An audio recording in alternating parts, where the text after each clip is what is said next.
Part 1 of Natalie Nunn Redd's conversation recently aired on Zeus Network, and I have been reviewing the trailers as well as keeping up with the drama, so here I am with the review, so let's get into it. Now, if this review sounds a little sloppy or like it's going everywhere, it's because they went back and forth between Redd and Natalie, so that's kind of how I have my notes written down. I'm also not going to be talking about every little thing that they mentioned in the show because we'd be here for a good hour plus, but I'm just going to kind of talk about some of the key points that they talked about in Natalie and Redd's rooms. I will also be giving my opinion throughout as well as at the end of this review, so make sure to give this video a big like and let's get into the review. The conversation had started out with Redd and Little Bit and their friend talking about the conversation, what their problems were, as well as what they're going to be expecting, and same for Natalie. But when the camera went to Natalie, I was just very confused because she came in a dress and then she was in scrubs and then she put on her baddie coat t-shirt to actually go on the conversation, so I don't even know what was going on there. But basically, Natalie and Redd are both in their rooms talking about the other, and Natalie was doing the most for me, acting as if she's better than Redd, and she had some guy there that was just beyond thirsty to me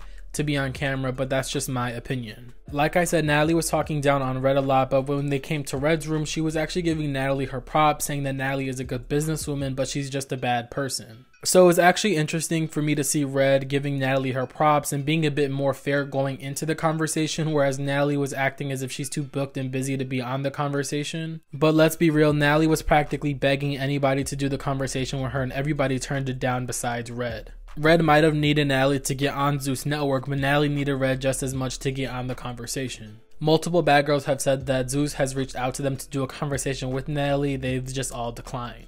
Side note, I don't know if you guys really noticed this in the conversation, but Natalie's skin looks really awful and her makeup is kind of just bad in my opinion. Makeup just caked on top of poorly taken care of skin is just not a good combo, and it just leaves her like a bunch of craters in her face, and the makeup looks like they define them more than they do cover up. But in Natalie's room, she was talking down on Redd, making it seem as if she's doing Redd this big favor, but Redd already does her own little YouTube thing and she has a platform for herself on here, so I don't know why Natalie was trying to act like Redd doesn't. But even in acknowledging Redd's YouTube channel, Natalie kind of tries to take credit for it by saying that Redd talks about Natalie on there 24/7 when that's not true. I know Natalie is getting up there in age and might be seeing some early signs of dementia, but she's really just delusional and it's sad to see. Natalie then starts to claim Bad Girls Club as her platform, and J-Lo was hyping Natalie up to the point where Natalie just gets delusional and she thinks that she can fight, when in reality Natalie got beat up 80% of her Bad Girls Club experience. I don't know why these new people in Natalie's life have hyped her up to think that she does damage, when the majority of time Natalie fights, all she does is pull hair and scream. But I do want to touch on a comment that J-Lo made talking about Natalie's daughter getting older and seeing the bite mark and how she doesn't like that. But Natalie does a lot of foolishness online, like allegedly selling her body, her OnlyFans that people can see online on Reddit, Twitter, etc. So if her daughter can go online and see all these explicit photos, what's the difference between that and a bite mark on Natalie's arm? I don't know, it kind of just felt like they were throwing the kid in there for a sympathy card and it just wasn't working for me. Redd then started talking about Jayla and said that her and Jayla were cool once they met in Atlanta, but now that Jayla is friends with Natalie, she's been acting very different and apparently has problems with Redd. Jayla, talking about when she met Redd, said similar things to Redd and said that she thought that Redd was cool at first, but after she found out about the bite and certain things that Natalie had told her, she kind of changed her opinion on Redd and started to not like Redd anymore. Jayla called Redd a commoner for being in the crowd at an LGBT event, which Redd is LGBT, but Jayla is acting as if she's some big celebrity and is always on stage. But let's be real, her and Natalie are just regular people who be in the crowds as well. And that's no shade at all, but don't try to come for Redd talking about Redd's a commoner when on Danny's podcast you were talking about how you were unemployed. Nothing wrong with being on unemployment or unemployed, but don't try to down the next person when you have struggles of your own.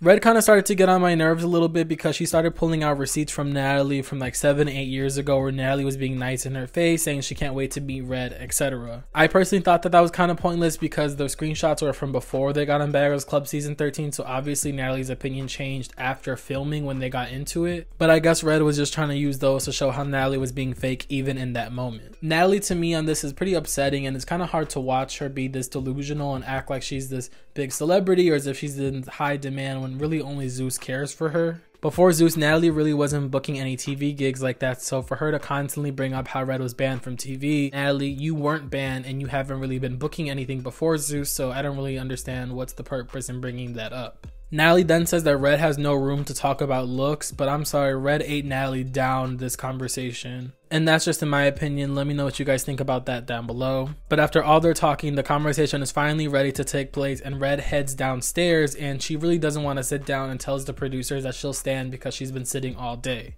That was a good move for her because I feel like Natalie would have tried to pull something earlier in the conversation if Redd had been sitting down. But when Natalie walked out, I thought it was really funny, and Redd had me dying laughing. When she said that Natalie looked like she was getting ready to go to Zumba, I was dead. But of course, their conversation really didn't go anywhere quick, and they just kept repeating the same exact things over and over and talking over each other like little children. Redd did mention Natalie's engagement, which is something that I thought was funny because I've noticed it as well. Natalie has over 1 million followers on Instagram, but her engagement is so low. Redd, who has half the followers of Natalie, gets the same if not more likes than Natalie on stuff, and I know that hurt Natalie because Natalie thinks that she's this big celebrity and that she has all this star power, when in actuality nobody really cares for her as much as she thinks people do.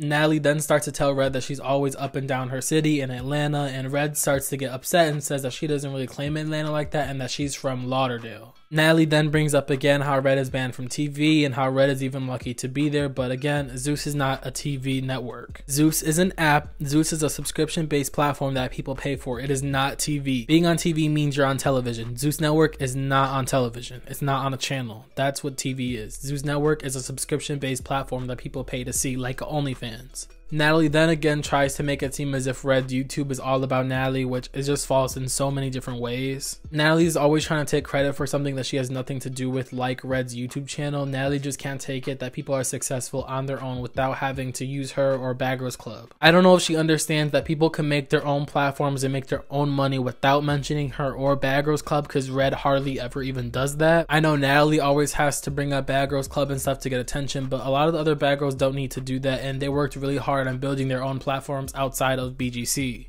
Redd then got on the piano and started to sing a song for Natalie, which I thought was really hilarious, and I actually really liked Redd this entire conversation. I didn't really care for Redd on Bad Girls Club season 12 or 13. I thought she had some good moments on both, but overall I didn't really care for Redd, didn't really like her like that. But on this, I feel like she has grown and I'm seeing a different side of Redd. The argument between the two starts to get a little heated, and then Natalie runs up, and of course Natalie cannot fight, so the fight was pretty lame and anticlimactic, but we'll see the full fight next week, so I'll wait to give my full opinion until then.